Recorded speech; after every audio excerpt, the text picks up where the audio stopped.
You're listening to the Fan to Fan podcast, and today we're talking about 1982's sci-fi horror classic, John Carpenter's The Thing.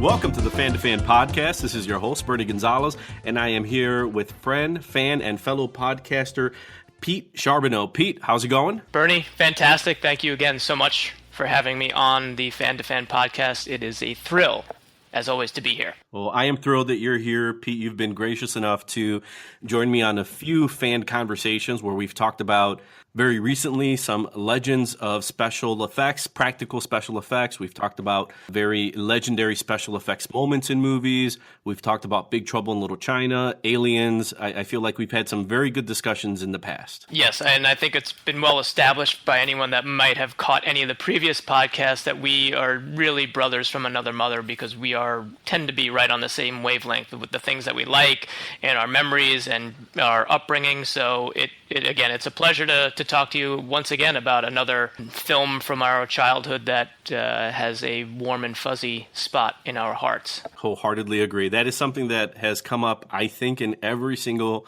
conversation that we've had has been John Carpenter's The Thing, because we love Carpenter, we love his movies, especially love his 70s, 80s movies that he's known so well for, but The Thing has a special place in both of our hearts. For sure, and you and I did not sign in. There were no contract signings between us as far as appearing on each other's podcasts, but I feel that I'm contractually obliged to mention The Thing in every time that I come on, just because it's The Thing and it's a fantastic movie. Yes, and speaking of our respective podcasts, you are one of the dynamic duo that is the So Bad It's ... podcast, along with John Zemsky with a Y at the end. Yes, John Zemsky, thank you very much for reminding me that, yes, I am one half of a podcast, the So Bad It's podcast. You can find us at So Badcast on Twitter, and we do a lot of the same things that Bernie does. We take a lot of pop culture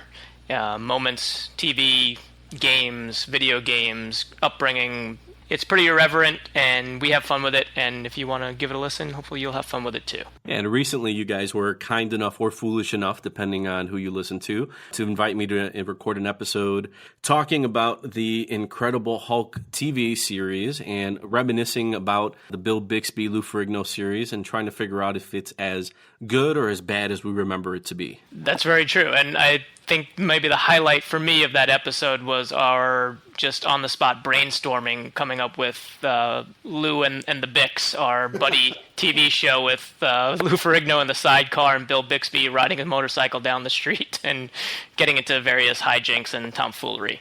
All right, so Pete, we are talking about The Thing, based on the novella Who Goes There by John W. Campbell, loosely adapted from director Christian Nyby's 1951 film, The Thing from Another World. Is it human or inhuman? Earthly or unearthly? Baffling questions, astounding questions that not even the world's greatest scientific minds can answer. Gentlemen, do you realize what we've found? A being from another world. That one was a black and white science fiction horror film produced by Howard Hawks. And in that one, the story revolved around a U.S. Force crew and scientists who find a crashed flying saucer, and the body is frozen nearby in the Arctic ice. And then returning to the remote research outpost, they have this humanoid body in a block of ice. They're forced to defend themselves against this malevolent plant-based alien, and then it accidentally is revived. And I guess maybe the most memorable thing from that movie, outside of being produced by Howard Hawks, was the fact that The Thing was played by James Arness, who's well known for playing Marshal Matt Dillon from Gunsmoke, and he did that for 20 years. So these are kind of like the things that inspired The Thing. Absolutely. And, Carpenter, I think, is on record several times as saying that he didn't want this to be known as a remake of that 1950s version, which he was very fond of. He looked at this as being a lot closer to John W. Campbell's source material, whereas the original Thing from Another World, like as you said, was this thought-out plant-based alien, but very much in the mold of Frankenstein's monster, terrorizing the crew, whereas this is, hews a lot closer to Campbell's original story, which is about a shape-shifting alien that it's essentially assimilates itself to the host body that it attacks, and you can't tell who is human, who is alien, who is animal. That was his goal from the start, and I think judging by over time how this movie has become a cult classic, and I think now just a very much stone cold classic, that Carpenter succeeded in his mission. So John Carpenter's The Thing, it's released by Universal June 25th of 1982, carries an R rating, has a budget of $15 million, makes a box office of $19 million in the U.S., has a poor performance, but primarily due to the release of E.T. 2 weeks before The Thing was released. That was a box office monster, and I think the more optimistic scenario of alien visitation and the fact that it had a PG rating helped E.T. And The Thing also just happened to open on the same day as Ridley Scott's science fiction film Blade Runner, and both Blade Runner and The Thing had lackluster premieres. Well, now they've become more beloved sci-fi classics, I think primarily due to the attention they gained in the home video market. For sure, and cable, I think, being a burgeoning entity in the early 80s, I think certainly helped a movie like The Thing, too, because I think we've spoken on previous podcasts how I did not see this in the theater. I distinctly remember seeing E.T. in the theater, but I was also very young. There was no way that my parents were going to take me to see this. It was not even on my radar. But I do remember seeing it on HBO and on cable growing up, and it scared the shit out of me. And apart from just the scare factor, there's just the grotesquerie of Rob Bottin's practical effects work, which I think were pretty landmark for the time and really, really stand up to this day, especially with all the use of CG. You just can't beat that dripping KY jelly all over the place in this movie. It's very visceral, it's very tangible, and between all that and just honestly, a really great ensemble cast of 12 actors really just hit this one out of the park. I think nothing against E.T., but there's probably a reason why we're not talking about E.T. in today's podcast. For sure, and a classic movie in its own right, one of Spielberg's whimsical, moving on from Close Encounters, the much more, Close Encounters was kind of upbeat too, but a little more nihilistic with his Richard Dreyfuss character. E.T. was very family-friendly, and this, The Thing, is very much not family-friendly. Exactly. Somewhere in the Antarctic, something ancient, something alien, something.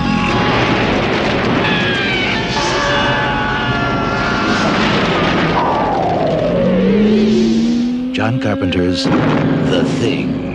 So, Pete, when do you remember watching The Thing for the first time? Oh, boy. Well, as a quick aside, and I just have to say this, when you first approached me about doing the podcast for The Thing, I got super excited, and I think my inside voice had something along the lines of, "You gotta be fucking kidding." I was so excited. You gotta be fucking kidding. But as far as my first recollections, I can't actually recall the first time that I saw it. I do, however, remember seeing the trailer in a theater. Can't remember for what movie. I want to say I was in upstate New York at a drive-in, and it might have been for Conan the Barbarian, which might have been around that time. I may be completely off. Conan was released, I think it was 80 or 81. Okay, so that might make sense. I really think that it might have been that. I'd gotten to go to the drive-in in upstate New York. I was in the back of a station wagon. I was 9 years old in 81. So I remember seeing the preview with the floorboards shooting up and Kurt Russell diving out of the way. And I was just kind of like, holy shit, this movie looks terrifying. There's no way in hell I really want to ever see this. But then, of course, as you got a little bit older, I loved horror movies, I loved scary movies, sci-fi, and certainly having my cousins influence me with watching Halloween around this time of year, being October, I had to track it down. So looking back on it now, I won't say that it's necessarily the scariest movie. It holds up, as we say, that there's just that claustrophobia from the opening shot. I mean, some of the things that I was noticing, that there's no dialogue for the first several minutes of this movie. And actually the opening dialogue is the computer chess game that MacReady is playing. Your move, bishop to knight 4. My move, knight to rook 3. Poor baby, you're starting to lose it, aren't you? My move, rook to knight 6. Checkmate. Checkmate. Cheeky bitch. Little side tidbit voiced by Adrienne Barbeau, who I think might have been John Carpenter's wife at the time. That's right, yeah. So I did not know that, but that's your actual first bit of dialogue, is this computer chess simulation game that MacReady's playing in his shack. So, and then the establishing shots of Antarctica, where it's just kind of hovering around the mountain range and it's just snow and ice, and already it is telegraphing that isolation, that uncertainty, and that claustrophobia that's to come for the rest of the hour and 40 some odd minutes of the film. It might be easy for someone who has not seen this to dismiss it as just a horror movie or just a sci-fi movie or even just a John Carpenter movie. I guess the other part, just an 80s movie. But when I purchased the recent Scream Factory, collector's edition with all these extra features on it, but it allowed me to actually have my wife watch the movie for the first time and kind of see it through her eyes, which was a completely different experience. Yeah, that's amazing. And what was your wife's impression? She thought it was an 80s movie. She was familiar with John Carpenter, especially as I've been talking about John Carpenter in recent podcast episodes. She didn't think it was as scary again. She didn't think it was as gory. But she admitted that there were some moments where she just kind of looked at me and said, "Oh, that's disgusting." Oh, for sure. For sure. And I think that's great. I'm always interested to see, or at least catch someone else's thoughts, reactions to things that I really enjoy. So something like introducing a film like The Thing to your wife. I had a similar experience with a girl that I was dating. This was several years ago, and she was very much a horror fan, and she loved gore, Friday the 13th, Nightmare on Elm Street, Halloween. She loved all that stuff, but she had never seen The Thing before, and I was really kind of flabbergasted. I'm like, I can't believe you've never seen this movie. I'm like, all right. So we set up a night. I'm like, you're coming over. We got the popcorn. We got everything else. We're hanging out watching it. And this is, I think, something that gave me a new appreciation for the film, because this was maybe, I want to say maybe like 7 or 8 years ago. So it wasn't that long ago.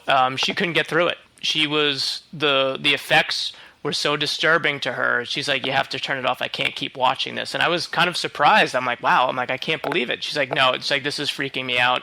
She's like, it's the alien thing, and it's these effects. She's like, I can't watch this. I cannot watch this. And we had to turn it off about, I want to say, probably right after the kennel scene. I've heard that before from, particularly from a friend who is an animal lover, and particularly dogs. And I know he also enjoys horror movies, but when we talk about The Thing, he doesn't enjoy it as much, particularly because of that kennel scene and what happens to the dog. So, different perspective. Someone like you said that at the time, you knew them to enjoy horror movies, appreciate them. They were okay with the gore. And we've seen things that are much more gorier, much more graphic in movies like Saw and Hostel. But to think of a movie like this, that's what clicked with her and got her to the point where she just said, I can't watch this anymore. So interesting. Yeah, absolutely. And I think that speaks to how this movie hits on a couple of different levels, because I didn't even think of that. But someone that might be, no pun intended, or maybe pun intended, rabid dog lover would see a scene like the kennel, and then you've got the character of Clark basically losing his shit because he is a lover of dogs. He's the kennel master. That having a psychological effect on someone seeing that, even though like, okay, I know that they didn't really harm dogs in this, and the effects are that good that it just hits you on that gut level and it affects you. So yeah, I think, Carpenter, intentionally or not, is operating on a couple of different levels with the creep factor and just the uncomfortableness of watching this film, especially for the first time. So let's start with Carpenter a bit and why he was on the film.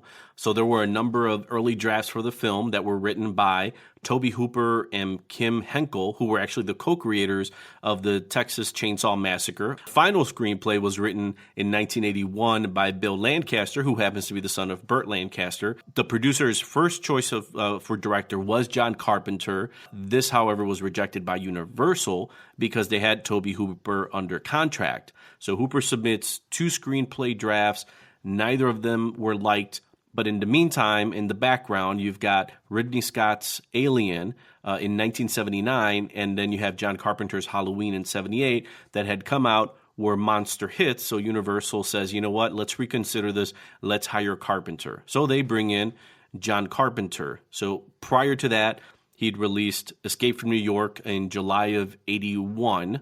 And that also stars Kurt Russell, former Special Forces soldier, turns convict. He's Snake Plissken. So, I mean, he's known as the horror master for movies like Halloween, The Fog, The Thing, but he definitely has his inspirations come from old Hollywood, you know, John Ford, Howard Hawks movies. For sure. And I want to say that this was his first studio film that he did. That's right. So first studio film, so first time that he's working with Universal, because beyond that, at the time, Halloween was an independent film, and it just happened to, you know, do really well in the box office. But before that, you know, he had not worked for the studio system. The Thing was his first time around. And after this movie was essentially savaged by critics and did not get the critical reception or the audience reception that he hoped, I think this is one of the things that really soured him on the studio system as well. I don't remember how many studio movies that he actually made, but they were not many, and he's always claimed to be an independent filmmaker at heart, and watching some of the featurettes on this, you know, he kind of kept that mentality. Another tidbit that I did not know until recently was that he reused the set for Outpost 31, which is where is the American outpost. After they blow it up at the end of the film, they use the smoldering husk to then go back and shoot the Norwegian camp. It's the same set. It's just, you know, the destroyed American set, but he reused it rather than spend time and money building another set. He was able to reuse it. I would never have guessed that unless I had just read it. So he maintained that independent filmmaker spirit, even though this was a studio film. And I think, as you mentioned, it was a $15 million budget, which I'm not sure where that stands in early 80s numbers, probably a fairly modest one. And $1 million, I think, was spent on the special effects. And I would say, as far as return on investment, that $1 million was extremely well spent. Absolutely. He's been very vocal about movies that, in hindsight, he doesn't enjoy. He's been very vocal about The Fog and having had to go back, revisit that movie for recuts, reshooting, and rescoring. Whereas The Thing, he considers that his personal favorite, and a movie that I can see why it disappointed him with the lack of box office success and also the lack of critical response. I was looking at some of the reviews at the time, and Starlog magazine, which is a nice little, you know, kind of like cult fanboy type magazine of the era that I've grown up with things like Fangoria. But a Starlog reviewer at the time said that, quote, John Carpenter was never meant to direct science fiction horror movies. He's better suited to direct traffic accidents, train wrecks, and public floggings. Ouch. And even more of an ouch, the director of the 51 movie, The Thing from Another World, Christian Nyby, publicly denounced Carpenter's version, saying, quote, if you want blood, go to the slaughterhouse. All in all, The Thing, it's a terrific commercial for J&B Scotch. Which, you know, I don't know if that's necessarily a bad thing for the folks at J.B. Scott. But if you're John Carpenter, I can see why you might be slightly bitter at not only the lack of box office response, but your peers denouncing you and not being very happy with this product that you're so proud of. And it's interesting, too, that the critical denouncing came from, you know, such a wide range of publications. Like something like Starlog or Fangoria, you would think would kind of be pulling for a film like this, because sure. This is, you know, this is their wheelhouse. And unless it was an absolute bomb, you would think that the reviewer would probably have, you know, maybe err on the side of this is pretty good. But clearly that was not the case. I mean, you expect something like that from a New York Times review or a major, you know, publication. I think Roger Ebert gave it 2.5 stars. He was actually fairly, for the time, I think he was fairly positive in his review as far as, like, you know, it grossing people out. He's like, you know, I think it set out to do that, and it achieved that in spades. But yeah, I had conversations with people about this for many, many years, because I distinctly remember the bad reviews when it came out.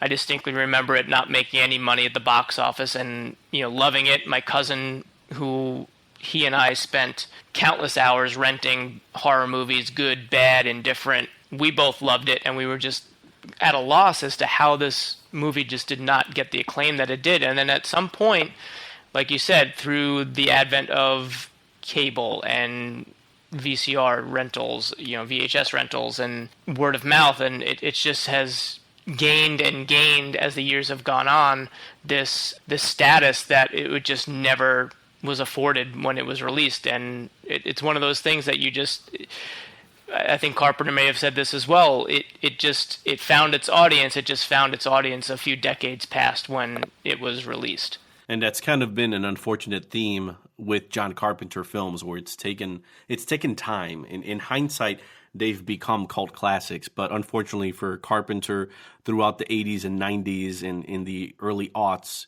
I'm sure he was unhappy with the reception that he was getting from studios and from everyone else, as people are just starting to really appreciate his movies. And he's thinking to himself, why did it take you this long? In the next segment, Pete and I discuss the cast of John Carpenter's The Thing.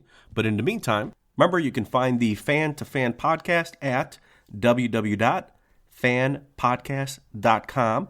Facebook, just search Fan to Fan Podcast. That's FAN, the number 2, FAN, or on Twitter at Fan to Fan Podcast. I'd love to hear from you, so reach out, send a message, and let me know what you think of the show. Thanks. And now, on with the show.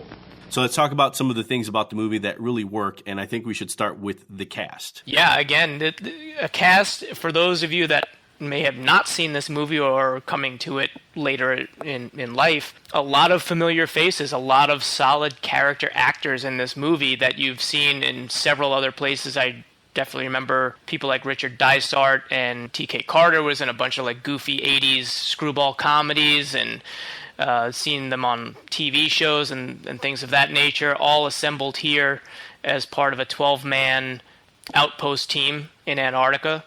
And very much a conscious effort, I think, on Carpenter's part, again, to have it be all men. I think he had made mention that, yes, of course, there were women scientists and researchers that were in Antarctica at the time, but for what he was looking to do, the type of film that he was looking to make, he was very conscious about making sure that it was 12 men in this film. So, led, of course, by America's Treasure, Kurt Russell. That's right. Coming off Escape from New York and having worked with Carpenter, certainly on that was their first pairing was Escape from New York. I think their initial was the Elvis made-for-TV movie. Right. And that's right. They did Escape from New York prior to The Thing, and then they went on to make Escape from L.A. Then before that, Big Trouble in Little China. So he's R.J. McCready. It was interesting to read about some of the folks that were considered for the role. Nick Nolte and Jeff Bridges actually turned down the role for McCready, and Clint Eastwood was considered at a time for the role. So interesting, to think of some of those characters compared to Kurt Russell, because I think it goes back to the point you mentioned earlier. This is very much an ensemble cast, and while Kurt Russell has the lead, you never feel like he's overtaking the movie. It's not a Kurt Russell vehicle. It's a movie about these men in this place, and he just happens to be a driving force in some of the action, but he falls right in with everyone else. Right, and I think they altered the script slightly because I think his character was, again, supposed to be more of in the background and slowly emerges as the leader. And I think as you watch the film, it becomes apparent pretty quickly that he's going to kind of take charge of the situation. I mean, he's essentially the helicopter pilot, so he's not like, he's not like Commander Gary, that is like the lead, was supposed to be the lead of the outpost, but it sounded to me from what I had read and heard that Kurt Russell almost became like the Harrison Ford of this film, where he obviously had a relationship with John Carpenter. He had gone over the script with him, but he wasn't necessarily tabbed to be the lead actor of MacReady as they were going through, or Universal was propping up these other actors that they may have wanted. And then I think as it got closer to, all right, it's time to go into production, Carpenter approached him and was like, hey, do you want this role? And at that point, Kurt Russell was like, yeah, I'd love to do this. And, similar to Harrison Ford becoming Han Solo, kind of doing all these readings for George Lucas, and then at the 11th hour, be like, yeah, well, you're probably the best person for this role, so why don't you take it? And it works really well for the end product. I was looking at how He mentioned some of that in an interview, but also when they were kind of discussing the character of MacReady, they saw him, they being Carpenter and Russell, they saw MacReady as a former Vietnam chopper pilot who felt displaced by his service in Vietnam. And that backstory never makes it to the screen. Those are great things that are there. And I think seeing him as a soldier makes him, although he organically becomes more of the leader of the group, he's definitely a survivor and less of a scientist compared to the researchers around him. He ain't tying me up. Then I'll have to kill you, Childs. Then kill me. I mean it. I guess you do. For sure. And I think it's interesting because each of these characters in their own way is kind of isolated, even though they're all kind of forced together in this small outpost. There's just this very much a sense of every man is kind of unto himself in a lot of different ways. I was curious as to what you thought, like other than Kurt Russell as MacReady, who's, as we mentioned, basically your obvious hero / leading man, or at least emerges as such as the film goes on. You know, who else among the cast, either the actor or the character, struck you as, or did something that was very interesting to you that you kind of took to that was not, you know, the MacReady character? Gary, who's played by Donald Moffat. I'm glad that Moffat played the role because they had Powers Booth, Jerry Orbach, Lee Van Cleef, and Isaac Hayes that were considered, and Van Cleef and Hayes had worked with Carpenter on Escape from New York, so I can see that, but at the same time, overpowered that role, and I think it would have become more of a power struggle between Kurt Russell and the Captain Gary character. Keith David is Childs, so and he's worked with Carpenter on They Live as well. I liked his approach where he had more of a no-nonsense feel. He didn't, I don't know that they delineate that he is a researcher or a scientist, but I get the sense that he's probably, more of the laborer. He's probably doing things on this Antarctic base, but not running research, unlike, like you mentioned, Richard Dysart as Dr. Cooper or Copper, or Maloney as Bennings, or Norris, or even Wilford Brimley as Blair, where those guys just make sense as researchers, as scientists. But Keith David's more no nonsense, so it makes sense that and there's no spoiler alerts here. If you haven't seen this movie, then you've done yourself a disservice. But to have him survive with Kurt Russell's character MacReady at the end, it makes sense. So I always like Keith David. I did read how Isaac Hayes again, Ernie Hudson, Bernie Casey, and Carl Weathers were all considered for the role. But there's a very genuine sense to his character. You just get that, okay, he's not going to put up with the shit. That's another point that my wife agreed with, that watching the movie, you never feel like you're yelling at the screen. Like the momentum is being driven away by some artificially produced drama where they're just taking you down another road, or you're like, all right, well, this is ridiculous. These characters wouldn't do that. People wouldn't do that. The movie has a very simple, but not its simplicity. And I mentioned this in another Carpenter podcast, but it's simplicity, but not simple. It moves very quickly, has a lot of inertia, and characters like Childs and Russell keep it moving because they do the next logical thing.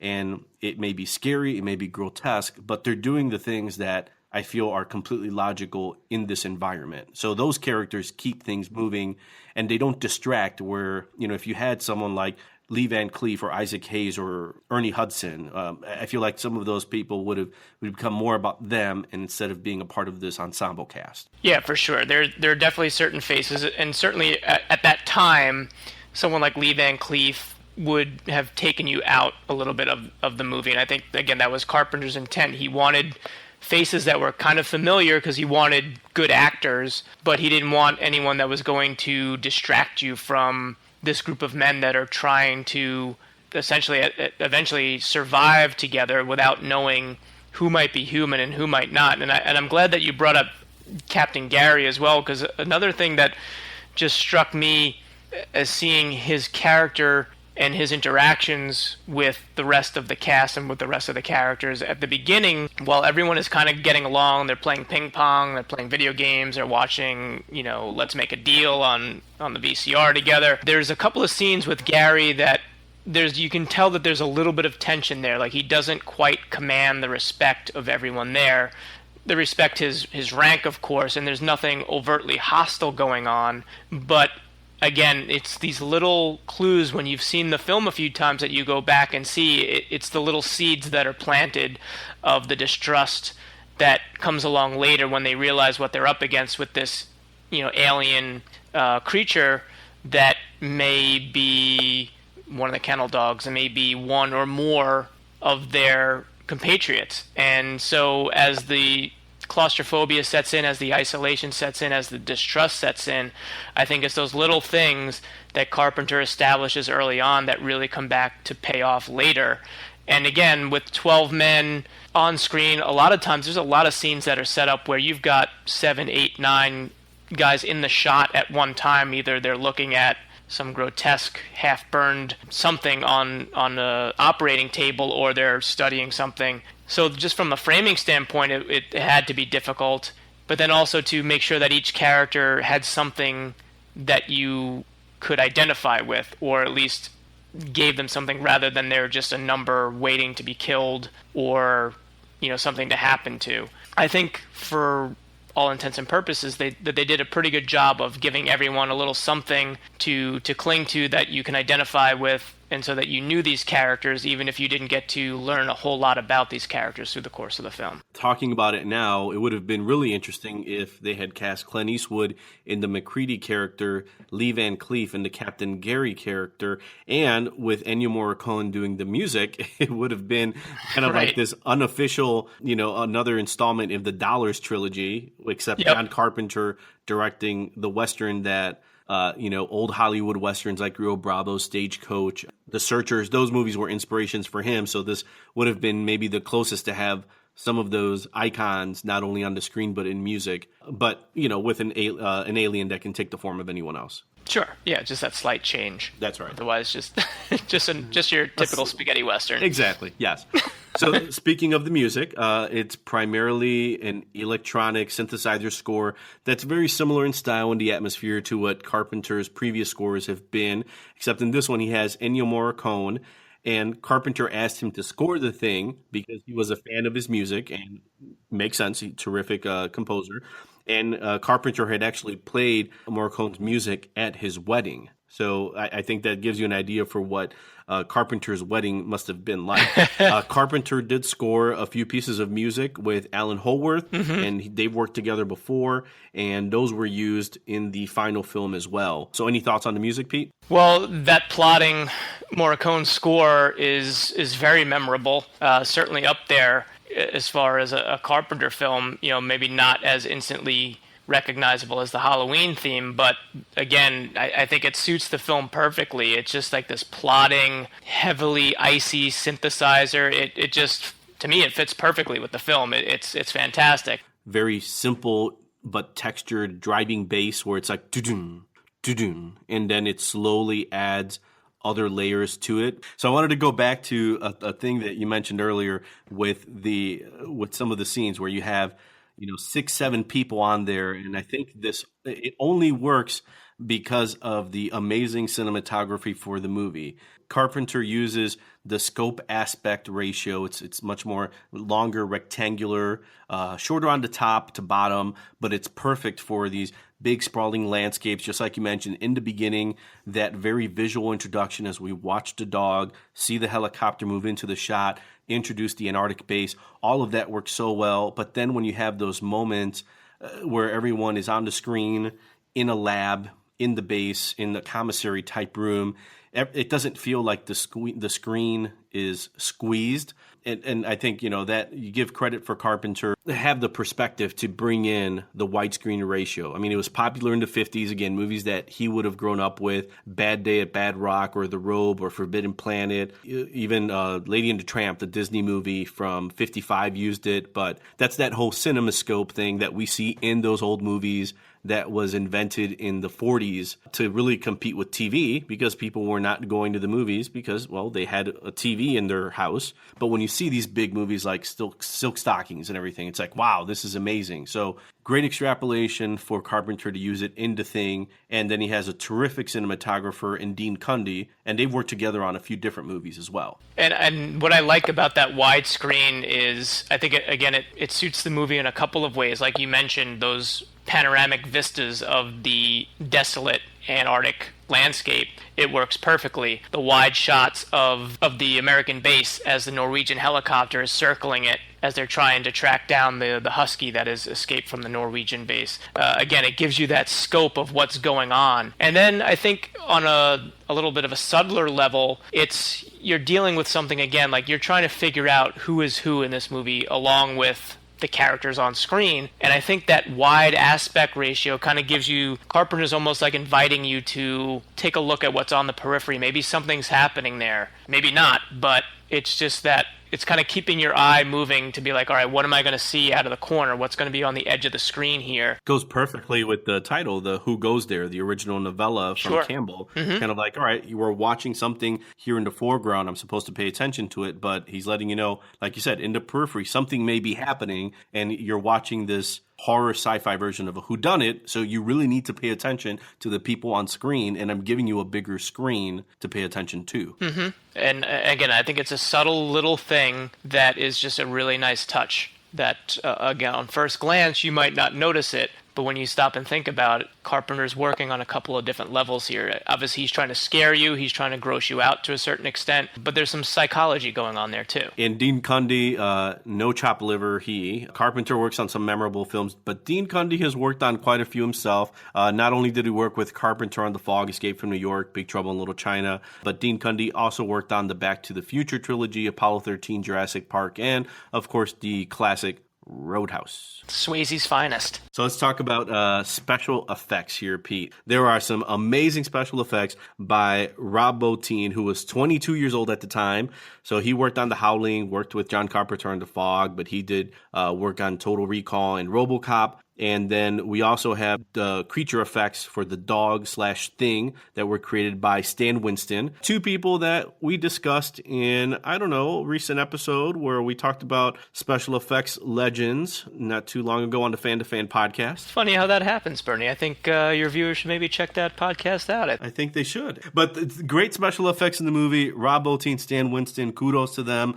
I'll start with that intro, the slow burning letters from the background, the opening title sequence echoes the 1951 film, but the animation cell with the thing, I guess, was written or placed in a fish tank filled with smoke, and it was covered with this plastic garbage bag. And then when they started igniting the garbage bag, it created the effect of the title onto the screen. I mean, right from the beginning, great effect. It just sets the tone for what this movie is going to be like. It's a super effect, and it's a callback to the original. Then you see, on top of the practical effects, I think we need to, and you hopefully will have the matte painter's name at your fingertips, because I don't right now. Albert Whitlock. He'd worked on The Birds, Earthquake, Hindenburg, for The Thing.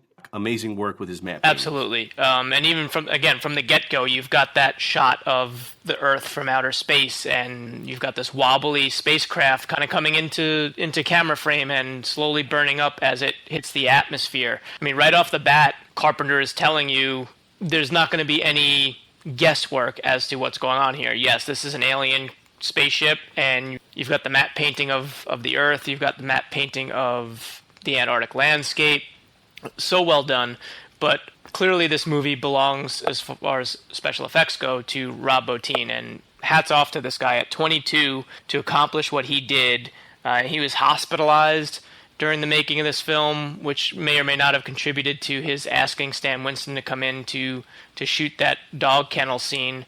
But he clearly a guy that is just passionate about his art, and at 22 years old to create the stuff that he did, and to kind of think outside the box when you're dealing with effects that no one had ever done before. You're dealing with basically a complete open palette, an open canvas as to what you want to create. I mean, you're dealing with an alien being that takes the form of other people. So what happens in between? What does the alien really look like? You never really see that, but you see all forms of half human, half dog. There's these kind of like insect legs coming out of things. There's, legs protruding from a character's head that is detached itself from the body and is slowly dripped onto the floor. I mean, this is just absolutely crazy stuff that comes from the mind of a certain type of person, and it's one thing to have that inside your head, but to actually be able to create that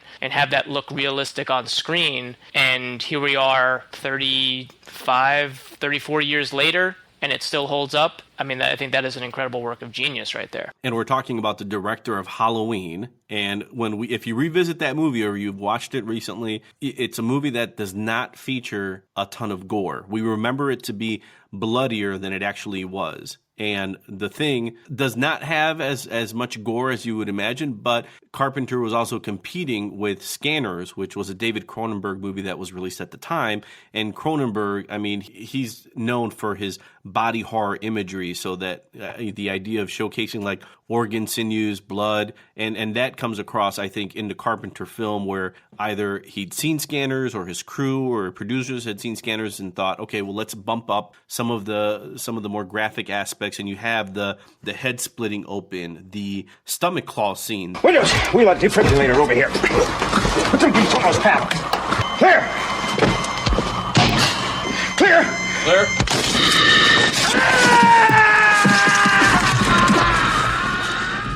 That you talked about that was actually episode 32 of the Fan to Fan podcast, where we talked about special effects episodes, and you talked about how Dr. Cooper's arms are severed, but that role was played by a real-life double amputee stand-in that was playing the likeness of Dysart in that scene. Yeah, and again, these are things that had to be thought up on the spot. Bottin was working with Mike Plug, who was a sketch artist, to kind of sketch out the different scenes. And so they've got these great things on paper. It's like, all right, well, how do you make this work? We've got a chest cavity that's going to open up, and these teeth are going to clamp down on the doctor's arms as he's got a defibrillator. So, how do you make that work so that it's not a joke? And Carpenter had the same fears, that he's like, what he didn't want was, he didn't want a man in a suit. And so you had to then think outside past that. And then he also didn't want the audience to see what was happening on screen and then laugh. Like, this is a very nihilistic film. There's not a lot of comedy in it. There are a few brief moments of levity. But other than that, this is a very serious, straight-up film, and essentially about the end of the world. And in order for you to buy that premise, all this crazy stuff that's going on with the alien and transmorphing and the attacks and what have you, that has to look believable, and has to look more than just man in a suit. It may be made of rubber, but it can't look like it's made of rubber. Right, and this goes down, to the lighting, how the scenes were lit. Like, I think Bottin was very famously, he wanted everything as low lit as possible, and I think part of that is to maybe hide the seams, as it were, but I think it's also to leave some things at the imagination. And there's very little that is left to the imagination in this movie. It's not like some films where we have to hold off on the creature until the end for the big reveal, because there's not one creature in this. There's so many different things, literally, that appear in this film, and why wouldn't you want to showcase that? But that being said, you still need to give it its proper lighting so that it's effective. And I'm thinking specifically the scene with the kennel as they first stumble upon what might be going on here. It's very dark in there, and no one can quite see what's happening until everyone shows up with flashlights and the flamethrowers to see what is going on with this husky in the middle of the kennel. Other than that, you just see a lot of darkness. A dog tries to escape when Clark opens the door. What the viewer sees is a little bit more leading up to that, because you see the dog's head split open, and the alien starts to take form as it tries to assimilate the other dogs. But again, how it's lit plays a key component in how these effects work. So there's something you mentioned earlier about the apocalyptic overtone. So Carpenter considers The Thing part of his Apocalypse trilogy, made up of The Thing, Prince of Darkness, and In the Mouth of Madness. Definitely, just like you mentioned, out of nihilistic pessimistic, skeptical views. And I think that's a theme that runs throughout a lot of his movies, where you have Michael Myers escaping at the end of Halloween, certainly the end of The Thing, that's not just pessimistic, but also a lot of ambiguity, the sense of justice in The Fog, Snake Plissken being a complete jaded anti-hero in Escape from New York, where he only trusts himself. But those are some of the big themes, like you said, the apocalypse, but paranoia and trust, or the lack of trust, what the Thing represents. Is this, there are things in there regarding, I think, the Cold War. I think They Live for Carpenter was more of a soapbox for, the Reagan era 80s. But I can see at the same time, if you have the They Live aliens that look like us and can hide in plain sight, well, that is the thing. It can look like us. It can become us. It could be, in that era, a Russian, whatever it is that you thought, it could be a spy, it could be anything. But I think there's a lot of things there that Carpenter is working with, let alone the whole idea of like these blue collar people, although they may be scientists, researchers, and a pilot, but still these regular, ordinary people that are faced with this extraordinary, when these overwhelming circumstances, they have to kind of deal with it and figure out, how to find their peace amongst all that. Yeah, that's a great point. I'm glad you brought that up. I mean, I'm right there with you. I think the fact that there are these everymen, blue-collar guys, there's not on that level, there's not that overall point of man needs to be taught a lesson or something like that. These are just normal guys working in Antarctica, and they're faced with this threat that they really are almost powerless to stop. When you see Blair going through the computer simulation of how long it would take for the entire world to be assimilated if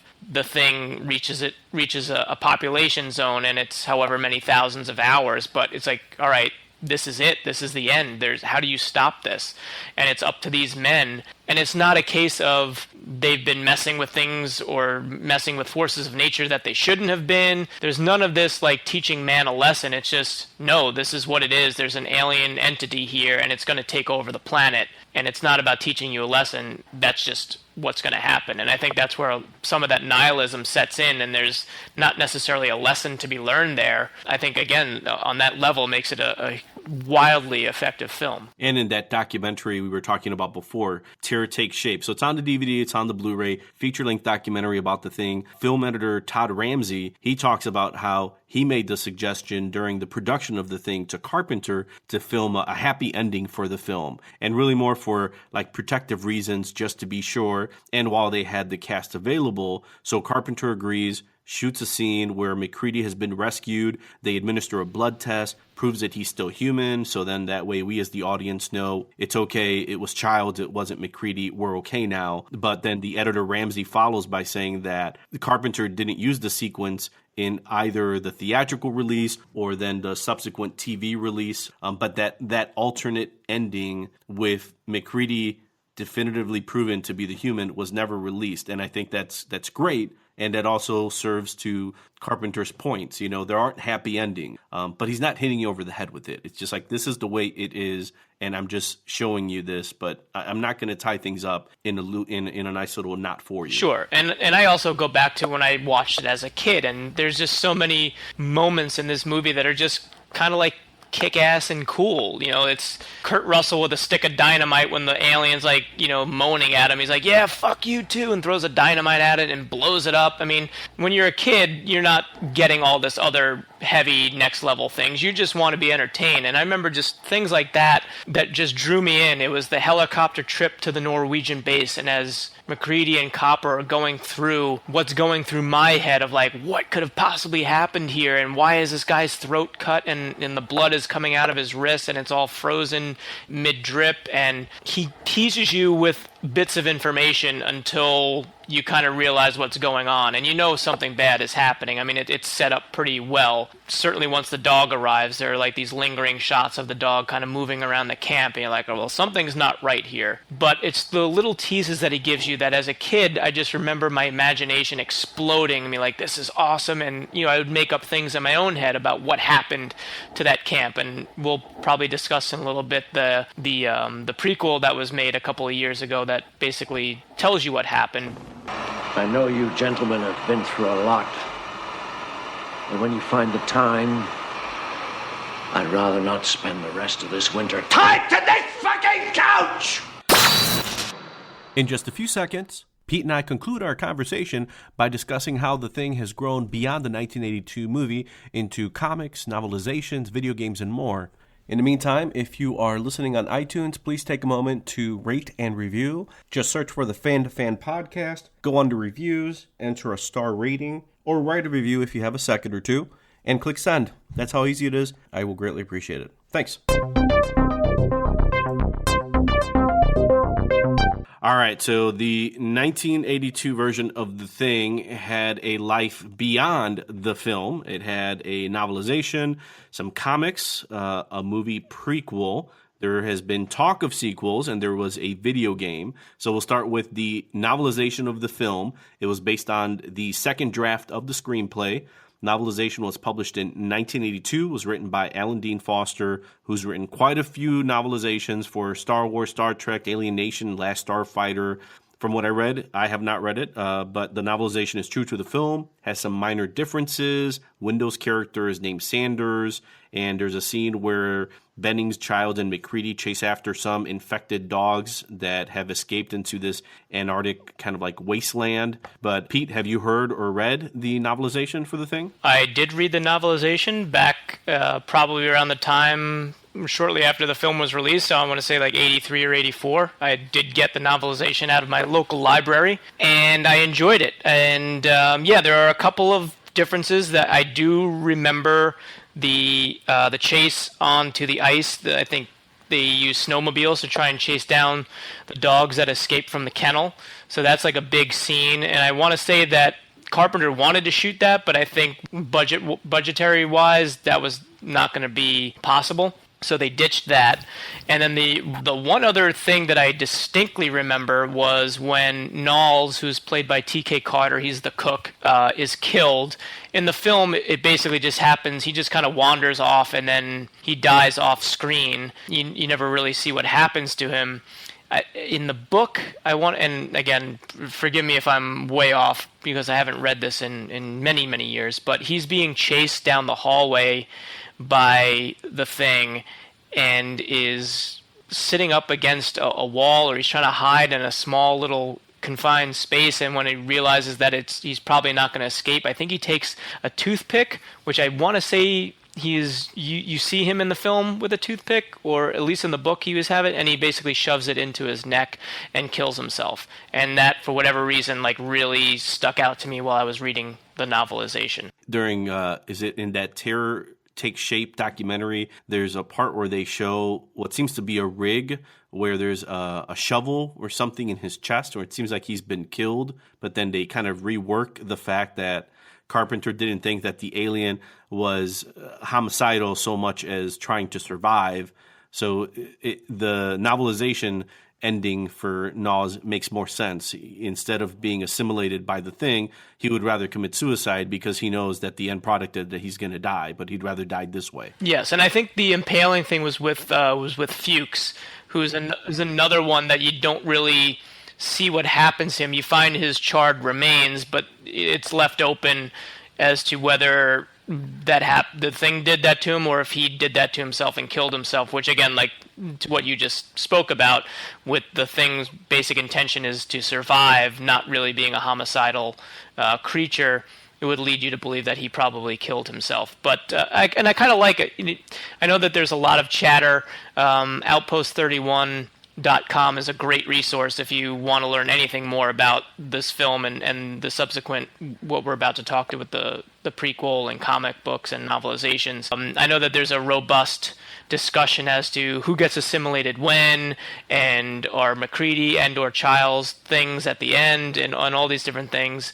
I kind of like that not every member is accounted for as to how they die or how they get assimilated. I think it's good, and I think it lends itself to the film of, not knowing who is who, again, who goes there, to know when that happened. There's a few things that happen off screen that are left to your imagination, which I kind of like. Sorry, so you mentioned the comics. So in 91, Dark Horse released The Thing, or actually it's The Thing from Another World, and they titled that to avoid confusion and legal conflicts with Marvel Comics, since they have the Fantastic Four member The Thing. And in that one, MacReady is the lone human survivor of Outpost 31. MacReady's picked up by the crew of this Japanese whaling ship.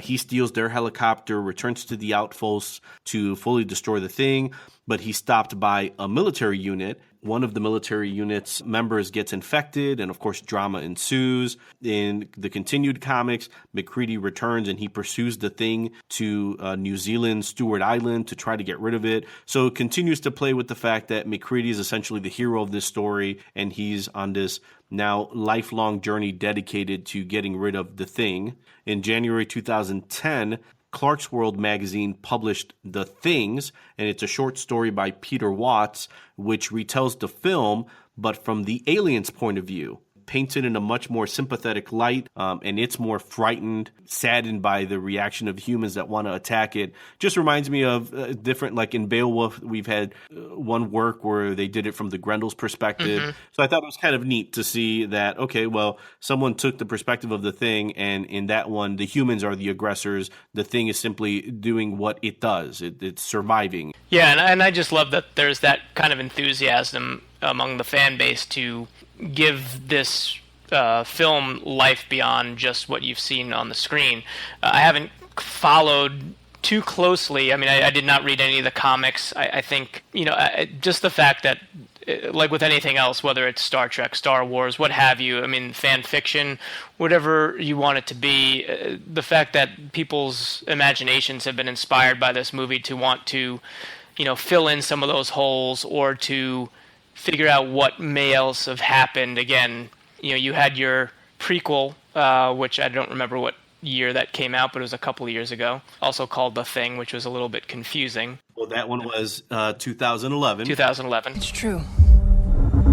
That's not possible. It's not dead. It attacks its prey and then hides inside it. Could be any of us. Directed by a Swedish or Dutch director, Matthias van Hechelin Jr., and that one starred Mary Elizabeth Winstead, Joe Edgerton, and that one focused on the Norwegian team that, of course, just happened to have American scientists on their crew. They discover the alien, and we see essentially what happened on the Norwegian base, and they realize it's too late, and it established a few different things, but like you mentioned, the enthusiasm that the fans have shown to continue the legacy of the Thing. The prequel, the 2011 prequel movie, was more of a letdown than a very welcome addition to the Thing mythology. I agree, and I had some hopes for it. I was on board with the idea. I didn't need to know what happened, but I appreciated the fact that they were able to get a film like that greenlit, and so I wanted to see something that hopefully shared the tone of Carpenter's original, and they definitely went much more for the action horror than was the more cerebral plotting, that claustrophobia that is pervasive throughout the 1982 movie. It was just a lot more action. The Thing is, there's CGI, although I think I remember reading at the time that the filmmakers wanted to use as much practical effects as they could, and I think there are some practical effects in it. There's a lot of CGI. The Thing is kind of running around a little bit more than in the original, stalking the scientists a little bit more. It really fell flat for me. This was well received, unlike the 2011 prequel. In 2002, there was a Thing video game. It was a survival horror third-person shooter, and you play Special Forces Captain Blake that's sent to the Antarctic outpost to find out what happened to the American research team in Outpost 31. So in that one, MacReady's found alive, and he actually helps Blake, the leader of the Special Forces team, complete the mission. A lot of these things that continue the mythology of the Thing always keep playing or guessing at who is the Thing, if there was a thing at the end of the movie. So we'll hold on to that one because I think that'll be the last question I want to ask you. One last thing I'll mention, Sci-Fi Channel had actually planned to do a 4-hour miniseries sequel to The Thing in 2003. Carpenter gave his blessing, stated that he believed the project should proceed, but it never materialized. So it might have been interesting to see it explored in a 4-hour miniseries rather than just an hour and a half or a 2-hour movie. But if this had his blessing, I'm wondering what his collaboration would have been with the Sci-Fi Channel, whether it would have been good or not, or welcome in the Thing mythology. It would just been interesting to see. Sure, and I think, you can certainly have space for other people's interpretations as to what may have come next or what may have come before or what have you. And, I don't think that takes away from, the actual film itself. It's always interesting because, again, Kurt Russell playing this kind of badass hero, anti-hero. I've definitely, from what I've read and seen, there's a lot of people kind of want or wish that he survives to kind of carry on. So if there was going to be a sequel or if there was going to be further adventures, and it seemed like they pursued that with the comics, that, MacReady was somehow able to survive a situation that, by all accounts, there's really no way that he or Childs were going to survive the end of that film. But always wishful thinking, and and the imagination can take it anywhere. And as far as the video game goes, I did not play it, but yes, I heard a lot of good things. I think it got a lot of good critical reviews, and I did watch a playthrough on YouTube. So if anyone is curious about it, I believe that it's still up there, and if you want to see how the game plays, you can do that. The graphics are of their time. Again, I don't remember when you said that the game came out. 2002, but very much in the realm of like Capcom's Resident Evil. It was in that survivor horror era where there were a lot of those type of games like Silent Hill and the Resident Evil series. So then I'll go back to the what you were starting to suggest about MacReady, how we want to see him as the hero. So Pete, who do you think was the Thing at the end of the movie, The Thing? Do you think it was Childs? Do you think it was MacReady? Do you think it was either of them? My personal opinion is that they're both human at the end, and that, unfortunately, they both will be freezing to death in a short period of time.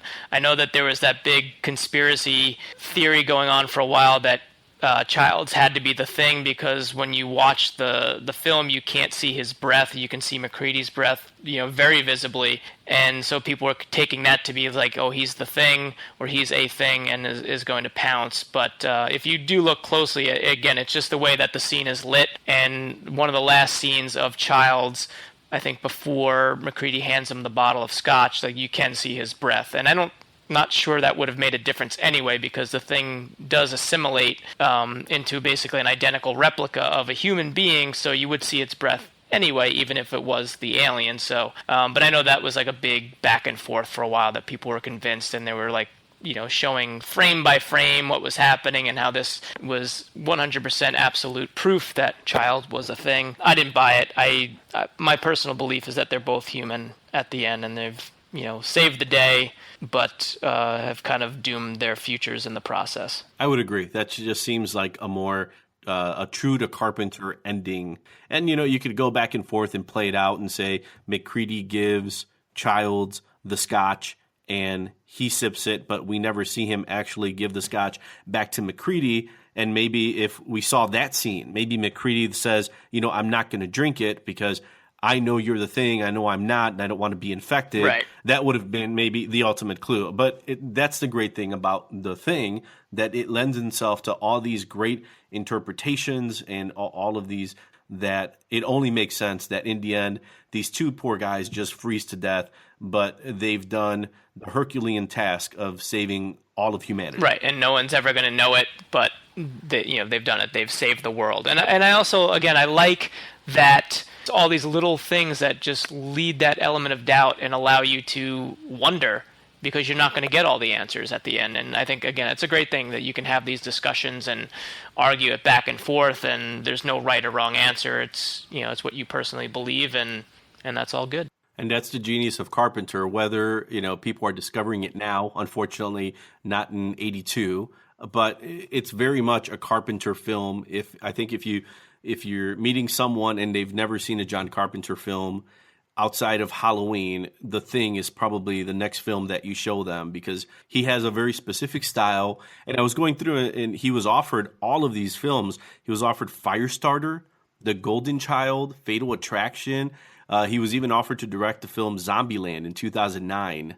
And strangely enough, in 1986, John Carpenter was also offered the movie Top Gun. Wow. So imagine, think about all these movies. John Carpenter's Vampires, John Carpenter's The Thing, John Carpenter's The Fog, and I cannot imagine John Carpenter's Top Gun. That doesn't seem like his kind of movie. And even movies like Memoirs of an Invisible Man that have very Hitchcockian elements still have a lot of John Carpenter in them, and The Thing is just the perfect example of a Carpenter film. You have great effects, great tone, great music, great cinematography, great casting, and then overall just these great themes that don't hit you over the head, but that stick with you for a little bit longer. So, They Live has some of that. The Fog has a little bit less of that, but it has it. Halloween absolutely has some of that. And The Thing has absolutely stood the test of time. Plus, you have Kurt Russell's incredibly gorgeous mane of hair, which I'm sorry, but it has to be said. It's the elephant in the room, but the man has an incredible head of hair. His hair is scientifically proven to be gorgeous. And a sombrero. And a sombrero. And scotch. And scotch. Yeah, triple threat right there.